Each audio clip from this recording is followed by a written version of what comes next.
bigambo bye Minisita Kasoro yahiga bebembezi abendengo zona ukurikira kubasika cyona kurebeka ngo bayongera hantasiya yabo ari kushobora ngo tubeine cyo kwekwatsa cyona abo kuba government yarwanyiseriza tereho ntekateka zitari zimwe na zimwe zuri kuzakubahwera ukutunguka ugu nashobora nagira ngo umwebembezi wirigenda tashembere kuba umwebembezi konka akabisibwa hakasimo government iri kubahereza ukashemere kutaho uburyo bwo kurebeka ngo yayungira hantasiya ye.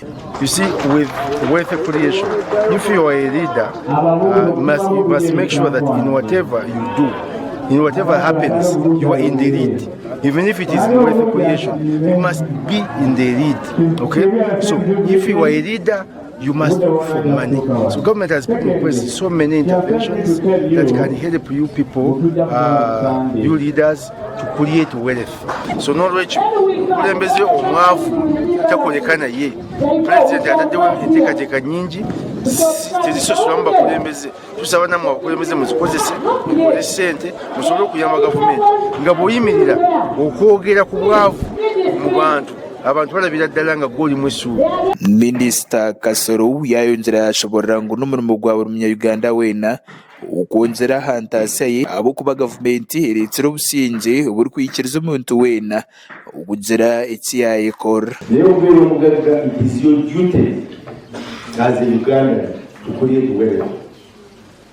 It is your duty. You see, wealth creation is a journey. You must walk. You can't delegate. Tosobola kugamba nti my friend, I'm delegating you to walk that journey for me.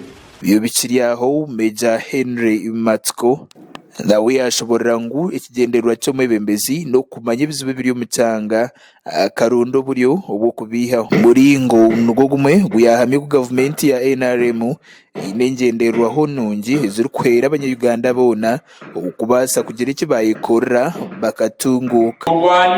It's the job, ni kazi ya viongozi. Kazi ya kiongozi ni kutoa shida, sio kulia.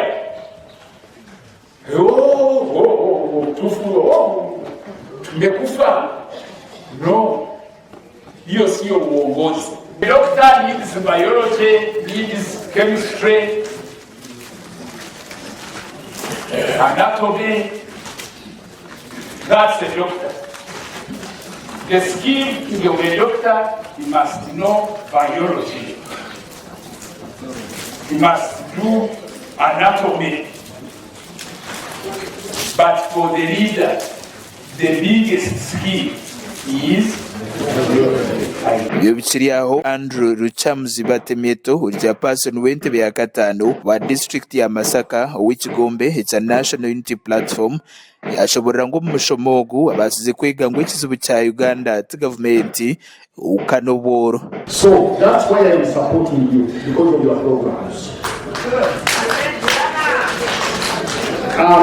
It is my appeal to other districts when electing your representatives, your MPs, everyone, leaders, you elect those who are long-sighted, who are hard-working, who can lobby for you.